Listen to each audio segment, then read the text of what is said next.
He looked around the study, but couldn't find the source of the odd noises. Sorry, I thought I heard something, the king said. You were saying? I was professing my gratitude for the mercy you've shown the magical community. The king grunted with disgust. Well, you've mistaken if you think I have any empathy for the magical community, he scoffed. On the contrary, I believe magic is just as foul and unnatural as all the other sovereigns do. My concern is that with the people who use magic to take advantage of the law. And that's commendable, sir, Madame Weatherbury said. Your devotion to justice is what separates you from all the other monarchs.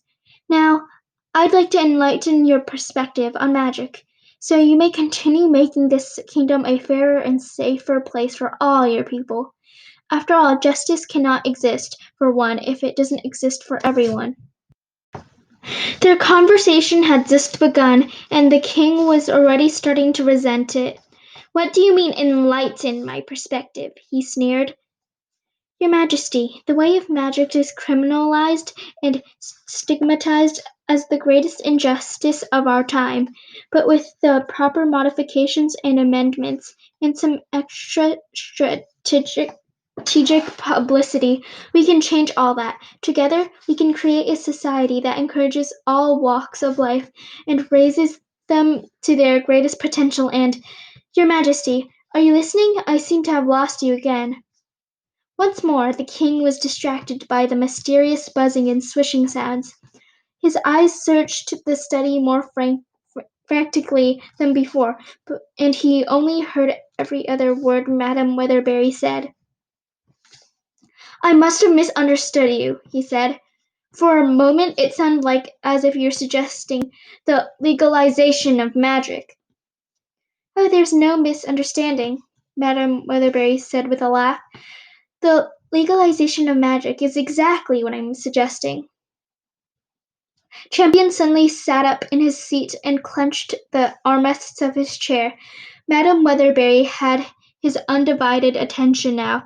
She couldn't possibly be implying something so ludicrous.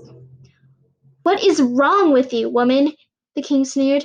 Magic can never be legalized. Actually, sir, it's very much in the realm of possibility, Madame Weatherbury said.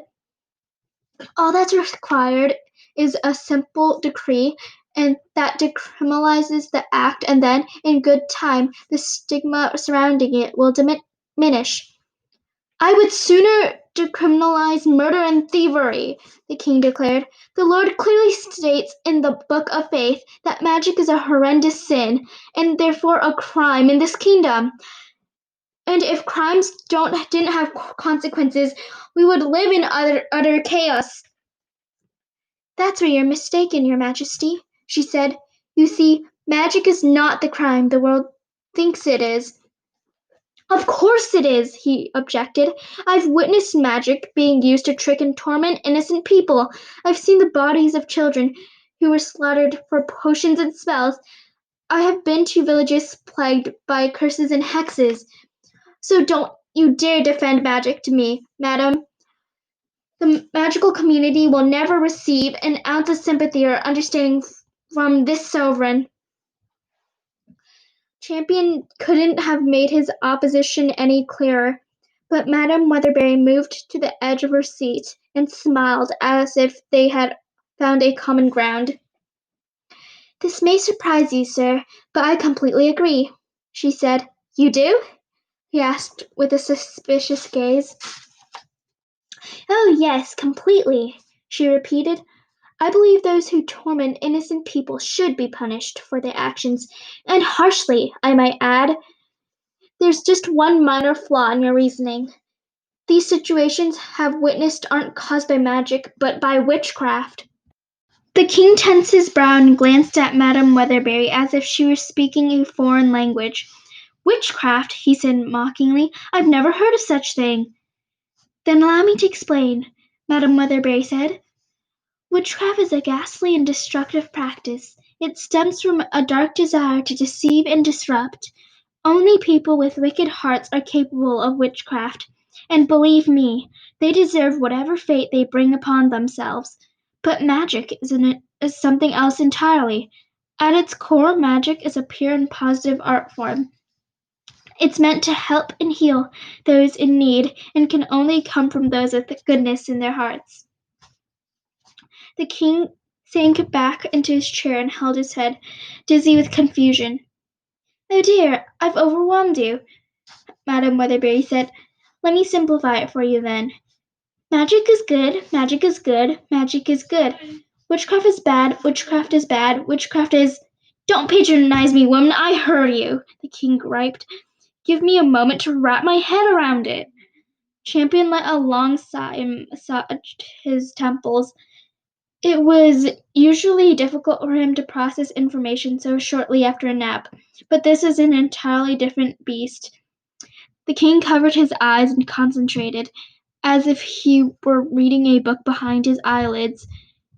"You're saying magic is not the same thing as witchcraft?" "Correct," Madame Weatherbury said with an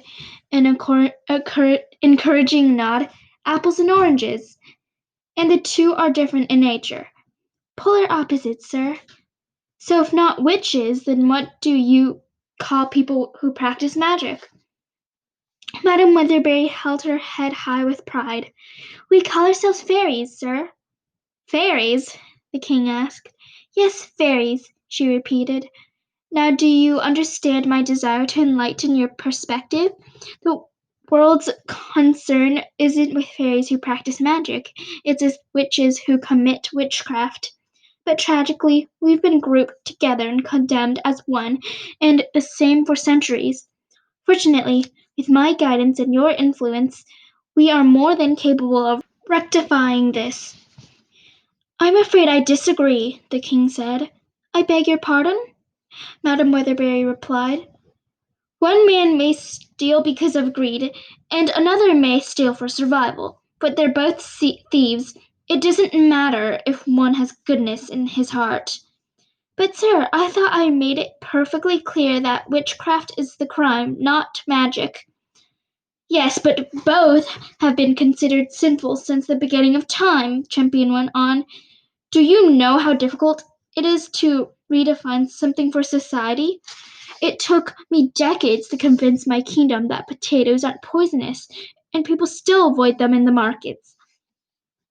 Madame Weatherbury shook her head in disbelief. "Are you comparing an innocent race of people to potatoes, sir?" "I understand your objective, madam, but the world isn't ready for it. Heck, I'm not ready for it. If you want to save the fairies from unfair punishment, then I suggest you teach them to keep quiet and resist the urge to use magic. That would be far easier than convincing a stubborn world to change its ways." "Resist the urge? Sir, you can't be serious." "Why not? Normal people live above temptation every day."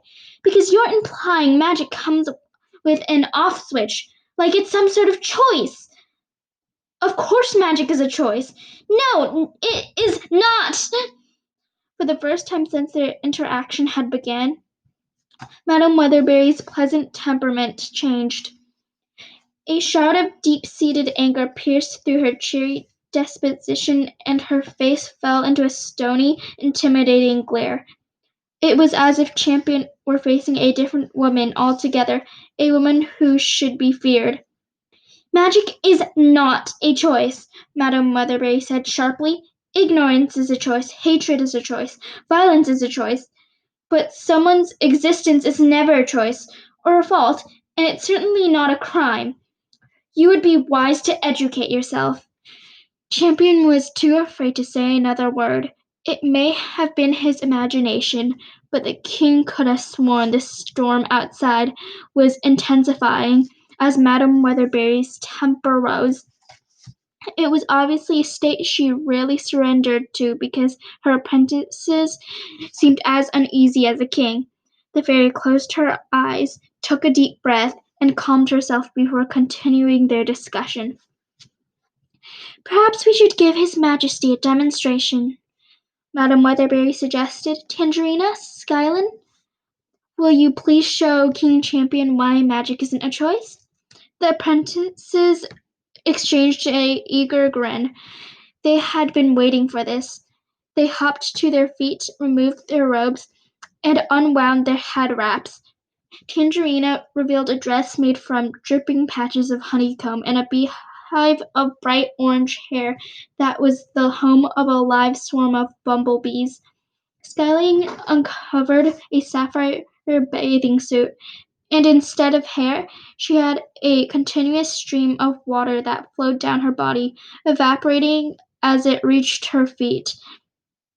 Champion's mouth dropped open as he laid eyes on the girls on what the girls had been concealing. In all his years on the throne, he had never seen magic so materialized in a person's appearance. The mystery of the strange buzzing and swishing noises was solved. "My God!" the king said breathlessly. "Are all fairies like this?" "Magic affects each of us differently," Madame Weatherbury said. "Some people lead completely normal lives until their magic presents itself, while others show physical traits from the moment they're born." "That can't be true," the king argued. "If people were born with magical features, the prisons would be filled with infants, and our courts have never imprisoned a baby." Madame Weatherbury lowered her head and looked to the floor with a sad gaze.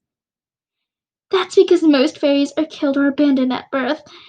Their parents fear the consequence of bringing a magical child to the world, so they do what is necessary to avoid punishment. It was a miracle I found Tangerina and Skyland before they were harmed, but many aren't so lucky.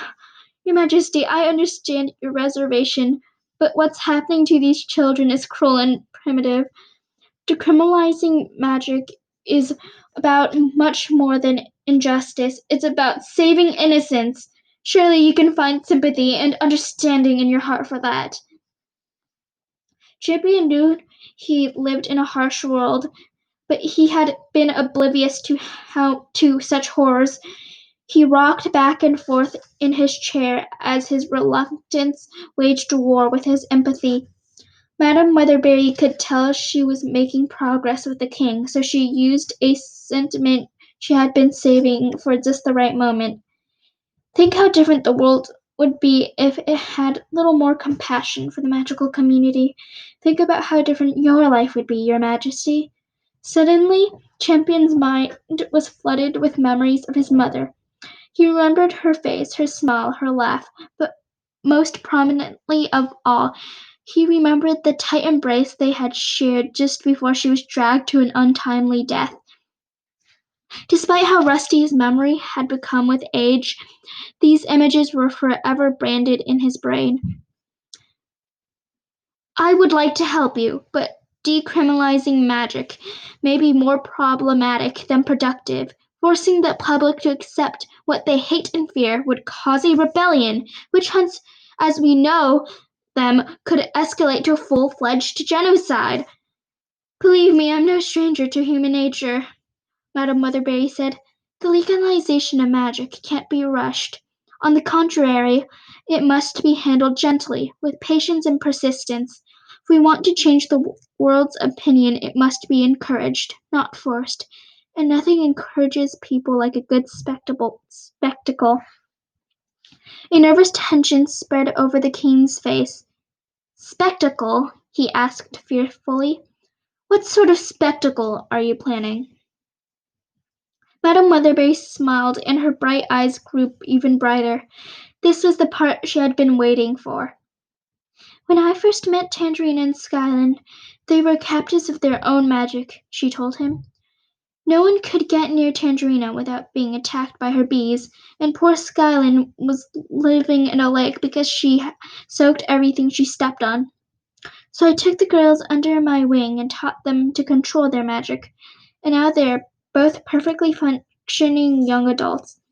It breaks my heart to think of all the other children out there who are struggling with who or what they are, so I've decided to open my doors and give them a proper education." "You're going to start a school?" the king asked. "Precisely," she said. "I call it Madame Weatherbury's Academy for Young Practitioners of Magic, although it's still a working title.